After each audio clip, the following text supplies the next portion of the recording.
Hello student, હું આપણી channel આદર્શ ક્લાસ સુધી તમારું ભવ્ય સ્વાગત કરું છું। આજે આપણે બેઝિક ગણિતનો પાર્ટ 7 ભણીશું, જેમાં આપણે ગુણાકારના મહત્વના નિયમો ભણીશું। ચાલો સમયનો બગાડ કર્યા વિના ભણવાની શરૂઆત કરીએ। ગુણાકારના મહત્વના નિયમો। તો પહેલો નિયમ, ગુણાકાર આપેલો હોય અને ગુણાકારના અંદર બે સંખ્યા તમને આપેલી હોય, કેટલી સંખ્યા આપેલી હોય? બે સંખ્યા આપેલી હોય અને બંને સંખ્યાના આગળ પ્લસની નિશાની હોય તો હંમેશા જવાબના આગળ કઈ નિશાની આવશે? પ્લસની નિશાની। કઈ નિશાની આવશે? પ્લસની નિશાની। ઉદાહરણ તરીકે તમને 2 ગુણ્યા 2 તો બંને અહીં બે સંખ્યા ગુણાકારમાં આપેલી છે, 2 ગુણ્યા 2 તો 2 દુ 4 જવાબ આવશે, 2 દુ 4 અને જવાબના આગળ નિશાની કઈ આવશે? પ્લસની નિશાની। કોઈ નિશાની ન લખી તો પ્લસની નિશાની।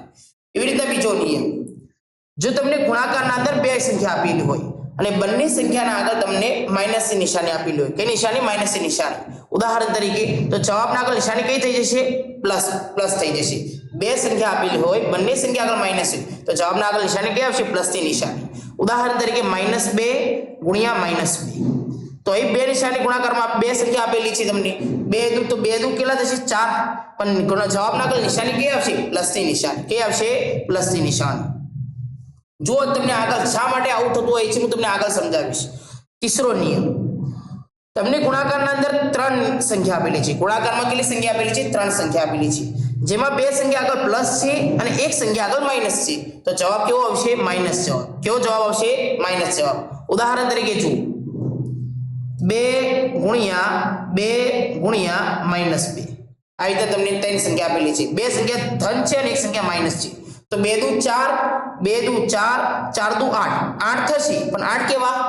માઈનસ વાળા થશે। 8 કેવા છે? માઈનસ વાળા। શા માટે? કે એક સંખ્યા અહીંયા માઈનસમાં છે। તો શોર્ટકટ તમારે નિયમ સમજવો હોય તો કેવી રીતે સમજવાનો? જો ગુણાકારના અંદર માઈનસની નિશાની એकीમાં હોય, મતલબ એક સંખ્યા આગળ નિશાની હોય માઈનસની, અથવા 3 સંખ્યા આગળ નિશાની હોય માઈનસની, અથવા 5 સંખ્યા આગળ માઈનસની નિશાની હોય, અથવા 7 સંખ્યા આગળ અથવા 9 સંખ્યા આગળ, મતલબ એકી સંખ્યા આગળ માઈનસની નિશાની હોય તો જવાબના આગળ હંમેશા કઈ નિશાની આવશે? માઈનસની નિશાની। કઈ નિશાની? માઈનસની નિશાની। અને જો સંખ્યા ગુણાકારના અંદર બેકી સંખ્યા માઈનસમાં હોય, ઉદાહરણ તરીકે બે સંખ્યા માઈનસમાં હોય, 4 સંખ્યા માઈનસમાં હોય, પ્લસની ના જોવાના, આપણે માઈનસની નિશાની જોઈશું।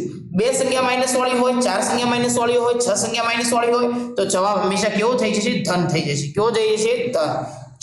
નેક્સ્ટ ચોથો નિયમ જુઓ, તમને ઉદાહરણ સંખ્યા ગુણાકારમાં 3 સંખ્યા આપેલી છે, કેટલી સંખ્યા? 3 સંખ્યા। એક સંખ્યા ધન છે અને બાકીની બે સંખ્યા માઈનસ વાળી છે તો જવાબ કેવો થઈ જશે? પ્લસ।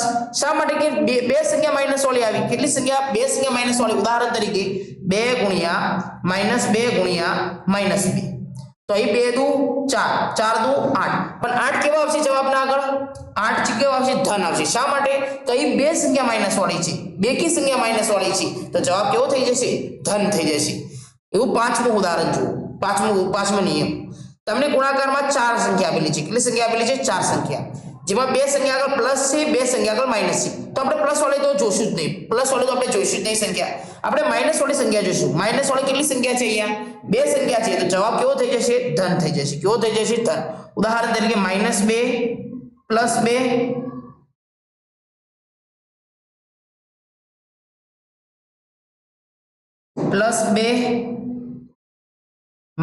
2 બરાબર લખ્યું આને, 2 ગુણ્યા -2 ગુણ્યા 2 ગુણ્યા -2 તો એ જવાબ કેટલો થશે? 2 દુ 4 4 દુ 8 8 દુ 16 પણ 16 કેવા? ધન કે માઈનસ? તો બે સંખ્યા માઈનસ વાળી હતી, બે સંખ્યા માઈનસ વાળી છે અહીંયા તો જવાબ કેવો થઈ જશે? ધન થઈ જશે। શા માટે? કે બેકી સંખ્યા માઈનસમાં હોય તો જવાબ કેવો થઈ જાય? હંમેશા ધન થઈ જાય। હવે ગુણાકારનો 0 અને 1 વાળો નિયમ જુઓ, ગુણાકારનો 0 અને 1 વાળો નિયમ, જેમાં પહેલો નિયમ આપણે 0 વાળો નિયમ ભણીએ। કોઈપણ સંખ્યાનો 0 સાથે ગુણાકાર હંમેશા શું થઈ જાય? 0 થઈ જાય। શું થઈ જાય? ચાહે લાખ સંખ્યા આપી હોય કે કરોડ સંખ્યા આપી હોય, તેની સાથે ગુણાકારમાં 0 છે તો એ સંખ્યાનો જવાબ હંમેશા શું થઈ જાય? 0 થઈ જાય। આ નિયમ યાદ રાખજો।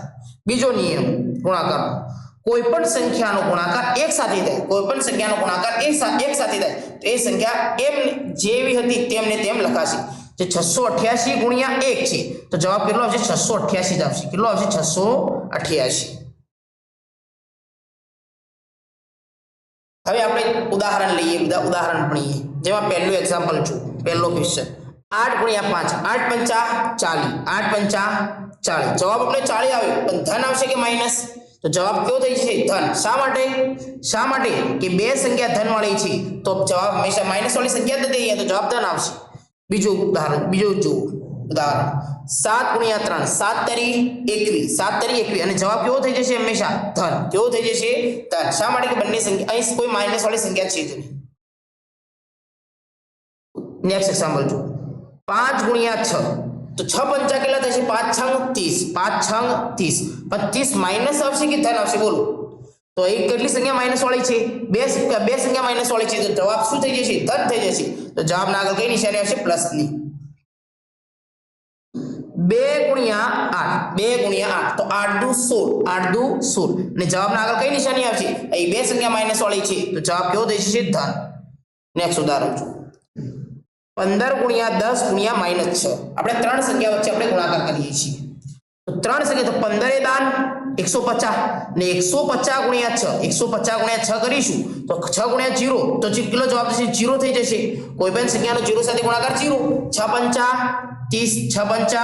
30 અને 6 એકા 6 અને 3 કેટલા થશે 9 તો 900 આપણો જવાબ આવશે કેટલો 900 આપણો જવાબ આવશે પણ જવાબ આપણો ધન મળશે કે ઋણ મળશે બોલો કેવો જવાબ મળશે તો અહીં માઈનસ વાળી સંખ્યા કેટલી છે એક જ સંખ્યા માઈનસ વાળી છે તો જવાબ હંમેશા કેવો આવશે -900 કેવો આવશે -900 એના ઉદાહરણ નેક્સ્ટ એક્ઝામ્પલ જો 25 ગુણ્યા -12 ગુણ્યા -8 આપણે ત્રણ સંખ્યા વચ્ચે આપણે ગુણાકાર કરીશું તો પહેલા તો આપણે 12 ગુણ્યા 8 નો ગુણાકાર કરી દઈએ 12 * 96 ઘડિયા આવડે છે તમને તો 12 * 96 અને 96 ગુણ્યા 25 કરીશું હાલ માઈનસ વાળી નિશાની જોઈશું નહીં 96 ગુણ્યા 25 કરીશું તો બે સંખ્યા નીચે તો એક 0 લખી દઉં હવે 2 નો ગુણાકાર 6 સાથે 2 નો ગુણાકાર 9 સાથે તો 6 દુ 12 9 દુ 18 18 ને 19 એ 5 નો ગુણાકાર 6 સાથે 6 પંચા 30 અને 9 પંચા 45 ના 3 કેટલા થશે 46 47 ના 48 કેટલા થશે 48 તો 0 8 ના 9 10 અને 9 ને 1 10 10 ના 4 કેટલા થશે 14 ચોદ્યાય 1 નીચે 4 લખીશ અને 1 ને 1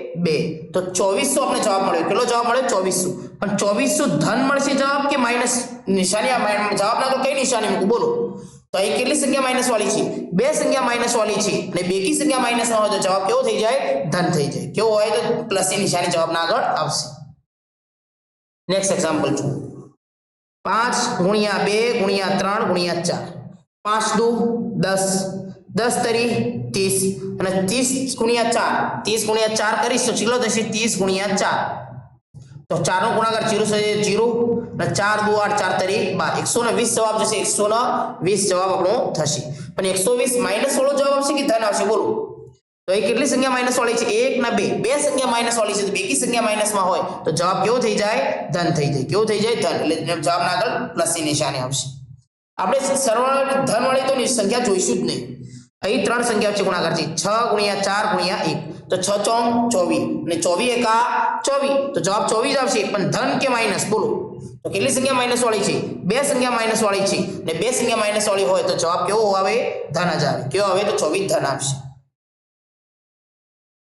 હવે તમને હું હોમવર્ક આપું છું બે દાખલા બધા વિદ્યાર્થીઓને વિનંતી છે આ બે દાખલા તમે ચોક્કસ તમારા જાતે ગણો અને મને કોમેન્ટ કરી જવાબ આપો તમારો કેટલો જવાબ આવે છે ધન આવે છે કે માઈનસ ચાલો આપણે નેક્સ્ટ લેક્ચરમાં મળીએ